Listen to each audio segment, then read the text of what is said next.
بسم اللہ الرحمن الرحیم۔ جو آدمی کفر کی طرف واپسی کو آگ میں گرنے کے برابر سمجھے تو اس کی یہ روش بھی ایمان میں داخل ہے۔ اس حدیث کو ہم سے سلیمان بن حرب نے بیان کیا، ان سے شعبہ نے، وہ قتادہ سے روایت کرتے ہیں، وہ انس رضی اللہ تعالی عنہما سے، اور وہ نبی کریم صلی اللہ علیہ وآلہ وسلم سے نقل کرتے ہیں کہ آپ صلی اللہ علیہ وآلہ وسلم نے فرمایا،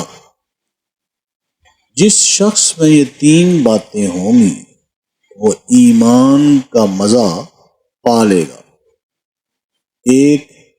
یہ کہ وہ شخص جسے اللہ اور اس کا رسول ان کے ما سوا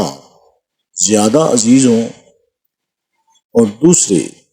یہ کہ جو کسی بندے سے محض اللہ ہی کے لیے محبت کرے، اور تیسری بات یہ کہ جسے اللہ نے کفر سے نجات دی ہو،